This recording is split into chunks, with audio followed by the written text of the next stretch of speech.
خوتي خواتاتي اهلا وسهلا مرحبا بكم يا جماعة الخير اهلا وسهلا مساء الفلاون والسلام عليكم. J'espère que vous allez bien, j'espère que vous allez vous porter bien. J'ai ramené le planisphère. Le planisphère et on va s'intéresser à l'Algérie. Un pays vraiment assez spécial et très complexe. Tout à l'heure, nous avons commencé cette journée du 13 novembre 2023 par la problématique de l'inflation et de la cherté de la vie et de la précarité et de la pauvreté, qui sont les thèmes liés. Qui dit hausse des prix, des augmentations de la précarité et de la pauvreté. Parce que plus les prix sont incontrôlables, ils augmentent beaucoup, plus l'inflation elle est élevée, plus la sentiment, la misère sociale et la précarité augmentent. Et plus la précarité et la misère sociale perdurent, on bascule dans la pauvreté.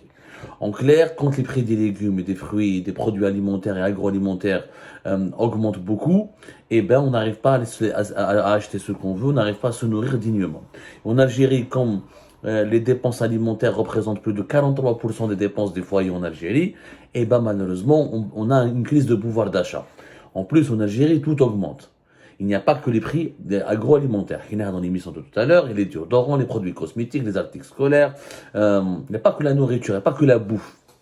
Même d'autres articles de produits de large consommation subissent des hausses de prix de 30, 40, jusqu'à plus de 50%, voire 60% sur une année. On a tout à l'heure dans l'émission de ce matin sur la période de septembre 2022 à septembre 2023. Mais ce que les Algériens et les Algériens savent, ils le savent parce qu'ils le vivent, c'est que le cauchemar de l'inflation en Algérie ne s'arrête pas. Il a commencé depuis 2021. Au lendemain de la pandémie de la Covid-19, depuis 2021 jusqu'à cette fin d'année 2023, parce que nous sommes en novembre 2023, et là c'était les chiffres de septembre, tout à l'heure nous avons parlé des chiffres de septembre, mais en octobre et en novembre, l'inflation est restée encore aussi élevée. Il faut savoir qu'en 2023, la moyenne de l'inflation, elle était de 9%, entre 9 et 10%, voire même jusqu'à 11%. Pour certains mois de l'année 2023, en 2022, c'est la même chose, entre 9 et 10%. En 2021, l'inflation, elle était entre 7 et 8%. 7, la moyenne générale de l'année 2021.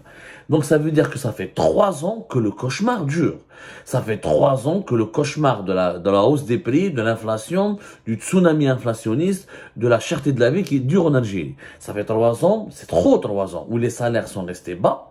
Parce que la moyenne des salaires en Algérie, elle évolue de 1% par an, entre 1 et 2% selon quand on regroupe secteur privé et secteur public, alors que les prix des produits de large consommation augmentent de 7, 8 jusqu'à 9, au-delà de 10% depuis 2021 jusqu'à 2023. Il y a un déséquilibre. Et quand les salaires stagnent et tout augmente, et ça veut dire que les pouvoirs d'achat n'existent plus, que les revenus des foyers algériens ne leur suffisent plus pour satisfaire leurs besoins. Et là, nous sommes dans une crise sociale et c'est le début de la grande précarité qui peut ensuite provoquer, qui a déjà provoqué en Algérie, un appauvrissement de plusieurs millions de foyers algériens. C'est-à-dire la crise Bon, que les salaires des fonctionnaires ont augmenté en 2023. Oui, la fonction publique et les travailleurs de la fonction publique ne sont pas représentatifs de tous les foyers algériens. Et je m'ai presque 11 millions et quelques salariés algériens. Et la majorité d'entre eux, 7 millions et quelques, jusqu'à 7 millions travaillent dans le secteur privé. Uniquement 4 millions et quelques travaillent dans le secteur public. Donc 3 millions sont des fonctionnaires. Le reste, 1 million et même pas 1 million, sont des entreprises étatiques. Les 900 entreprises étatiques qui n'ont aucune rentabilité et dont la majorité écrasante sont entretenues par les crédits à long terme des banques publiques en Algérie. Les 3 millions de fonctionnaires à qui nous avons augmenté les salaires de 30%, au moyen de 30 à 35% en 2023, et cette augmentation va perdurer jusqu'à 2024, ça ne suffit pas. Il n'y a pas que les fonctionnaires en Algérie, nous sommes un pays de 45 millions d'habitants. C'est-à-dire que, déjà les chômeurs, les femmes qui ne travaillent pas, les personnes âgées, les retraités, donc les 3 millions de fonctionnaires et augmenter certains pourcents de retraite uniquement pour ceux qui ont travaillé dans la fonction publique et dans des entreprises publiques qui étaient prospères, qui et ses filiales, mais le reste, les Algériens et les Algériens, la majorité écrasante des travailleurs algériens, des salariés algériens, des retraités algériens, n'ont pas bénéficié d'augmentation de salaire, où là, il y a eu des augmentations de 1%, ou là de 0, alors que l'inflation est passée de 7 jusqu'à 9, jusqu'à 10, 11%. La situation, elle est hyper inquiétante pour le pays. Mais elle est provoquée par quoi? Pourquoi il y a une inflation aussi élevée? C'est ce que les gens doivent comprendre. Il y a des paramètres économiques, purement économiques, qui expliquent l'augmentation du coût de la vie en Algérie. C'est des paramètres purement économiques et qui sont liés à la mauvaise gouvernance du pays. En Algérie, 40% des variations de l'inflation, il y a 40% de l'augmentation de l'inflation. Quand je dis l'inflation, ça veut dire 40% des origines de la hausse des prix affolante en Algérie s'explique par 3 ou 4 paramètres. Le premier paramètre, c'est quoi? C'est l'instabilité de la monnaie. En 2021, le dinar était faible, il a été instable. En 2022, il a commencé à se stabiliser. Et en 2023, il est resté vraiment stable par rapport à 2022 et 2021. Mais quand une monnaie elle est instable, tout ce qui est, ça impacte les prix sur les marchés. Parce que il faut savoir que les commerçants, les producteurs s'adaptent par rapport à la valeur de la monnaie pour calculer leurs marges, leurs bénéfices et leurs coûts. Et je me fais oublier en économie, l'inflation, ce n'est pas une augmentation des prix de marchandises et ce n'est pas uniquement, en tout cas, une augmentation des prix des marchandises et des services. C'est aussi la valeur de la monnaie. Si la valeur de la monnaie baisse ou la augmente, ça impacte directement l'inflation. Si elle baisse beaucoup et que la production locale et qu'il n'y a pas assez de produits en grande quantité pour satisfaire les besoins de la population et du coup l'inflation augmente. Si la monnaie augmente beaucoup et que les coûts de production augmentent pour les entreprises si le pays fabrique ou se nourrit essentiellement localement, l'inflation augmente. Et si la monnaie augmente beaucoup mais on importe beaucoup de l'étranger, l'inflation baisse. C'est des calculs.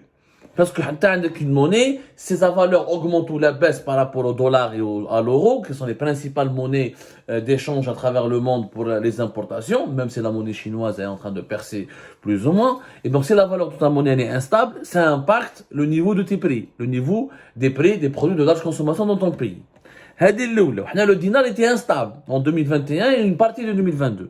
Il a commencé à se stabiliser qu'à partir de 2023. Et à quel prix? À quel prix? C'est la Banque d'Algérie qui suit. On a une monnaie qui est artificielle. La valeur taha n'a pas de sens. Normalement, la monnaie, sa valeur obéit à la loi de l'offre et de la demande et à la croissance économique. En Algérie, la valeur du dinar, elle est décidée par la Banque d'Algérie. Elle a le baril du pétrole. Qui est là le baril du pétrole, dinar économique? Il le baril du pétrole, il le dinar. Pour gérer la facture des importations et des exportations du pays. Un dinar faible, ça permet d'exporter plus en devises, de gagner plus quand on fait la conversion en devises et de contrôler les importations. Un dinar fort, et ben c'est le contraire. Ça permet de limiter un peu les importations parce qu'on n'aura pas beaucoup d'exportations. Et donc, comme nous avons un problème au niveau de notre monnaie, une monnaie artificielle qui n'est pas connectée réellement aux mutations, aux règles économiques du marché, et comme c'est une monnaie qui est instable, et lorsqu'on la stabilise, on n'utilise pas des critères économiques qui sont l'offre et la demande, la confiance dans le pays, la confiance des investisseurs dans la croissance économique du pays, et ben malheureusement, ça influence l'inflation. Le deuxième problème, c'est les produits importés. Quand on a une production tellement faible, on ne produit pas ce qu'on mange, ce qu'on porte comme habit, ce qu'on utilise comme équipement. Nous sommes un pays de 45 millions d'habitants. Les prix des produits importés ont beaucoup augmenté. Le régime algérien, le régime Tebboune, depuis 2021, voire même depuis 2020, depuis 4 ans, il conduit cette politique. Il fait une politique anti-importation. Alors, comment les importations et les exportations plutôt du pays, par exemple en 2022, ils n'ont pas dépassé à peine 35 milliards de dollars d'importation. Ça suffit pas. Un pays de 45 millions d'habitants, avec une production très très faible locale, et vu que les prix étaient très chers sur les marchés mondiaux, notamment des matières premières agricoles, de certains biens et équipements, de certains produits manufacturiers, etc., il aurait fallu importer plus de 40 milliards de dollars en 2022 pour réguler les prix. Parce que si tu produis pas localement ce que tu dois utiliser, ce que tu dois consommer, il faut bien ramener de l'étranger. Si tu ramènes pas de l'étranger et tu produis pas localement, tu crées des pénuries, tu crées des ruptures de stock, tu crées une demande plus forte que l'offre, et là les prix seront élevés, l'inflation me t'habche. Donc c'est un problème très très grave. L'Algérie ne veut pas produire, ne sait pas produire, mais elle veut pas importer. Mais cache une troisième voie. On attend, et d'ailleurs, pour importer, pour produire, il faut importer. Moi, haram si tu importes la matière première pour produire des produits finis en Algérie. La mauvaise gestion du rapport entre importation et production locale en Algérie, il a été catastrophique depuis 2021. Et c'est ce qui a aggravé le fléau de la cherté de la vie, de l'inflation. Donc, c'est le deuxième paramètre. Le troisième paramètre, c'est les dépenses publiques. La hausse de la dépense publique. L'État en Algérie dépense beaucoup d'argent. En 2022, en 2023, il a dépensé plus de pratiquement 110 milliards de dollars. Et en 2024, il va dépenser encore plus d'argent. L'État algérien dépense trop d'argent. Or, les dépenses, mais on dans des investissements. C'est-à-dire, dans la création d'usines, de zones économiques spéciales, de zones industrielles, acheter des grandes compagnies, faire des partenariats avec des investisseurs étrangers, financer des équipements.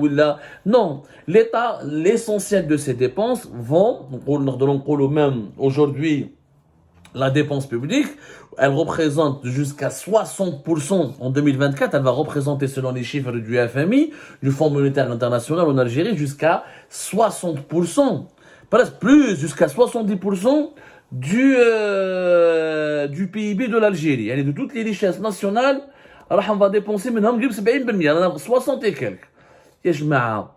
C'est grave, hein? C'est des dépenses qui nous coûtent trop cher et qui ne nous rapportent pas beaucoup. Parce que les dépenses publiques, quand ils ne sont pas investis l'économie dans la création de richesses, où ils iront dans les augmentations de salaire, ou les budgets de la présidence, ou le budget de l'armée, ou Malabélich, ou les budgets du gouvernement, le budget de fonctionnement. C'est le budget du fonctionnement. Puisque plus l'État dépense de l'argent, et plus cet argent ne va pas vers l'investissement, il y aura l'argent qui sera dépensé. Il va provoquer le quatrième problème de l'Algérie, c'est la hausse de la monnaie en circulation. Quand tu augmentes le salaire des fonctionnaires, et quand tu augmentes les salaires des gendarmes, et le salaire des policiers, et quand tu augmentes les budgets des administrations, et quand tu augmentes les budgets de la présidence et des ministères, l'argent, il faut qu'il soit dépensé. Comme la production locale, elle est faible, cet argent, donc, il va ou alimenter les importations du pays, ou il va alimenter des achats à l'étranger du pays, ou tu vas donner de l'argent à des gens qui doivent consommer, et comme ils ne trouvent pas assez de produits locaux sur place, du coup, l'offre et la demande seront déréglées, des gens auront beaucoup d'argent à dépenser, mais il n'y a pas assez de produits pour répondre à cette consommation, à ce besoin important en consommation, et du coup, il y a l'inflation. Du coup, il y a l'inflation. C'est ça les quatre paramètres qui expliquent le cauchemar de la cherté de la vie en Algérie. Monnaie instable et faible. Dépendance des produits importés. Et les prix des produits importés qui augmentent et mauvaise gestion des importations du pays. Dépenses publiques très élevées. Et ce qui crée la hausse de la monnaie en circulation.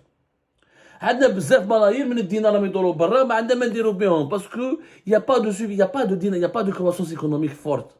Le cas on fabrique des produits locaux, on fabrique des parfums, on fabrique des meubles, on fabrique de l'électroménager, etc. L'Algérien, quand il a son salaire, quand tu lui augmentes son salaire, il va dépenser. Les entreprises algériennes vont gagner de l'argent et cette consommation va alimenter la croissance économique. Mais à la production, les productions, les importations, elles sont limitées et tu augmentes les salaires des gens. Ça crée plus d'inflation, beaucoup plus d'inflation. Et c'est pour cette raison qu'en 2024, ça va arriver. Vous allez voir que l'inflation va rester à 9-10%. Et d'un miraculeusement, 8%. Ce qu'on aura donc vécu une quatrième année de ce cauchemar interminable de l'inflation dans notre pays.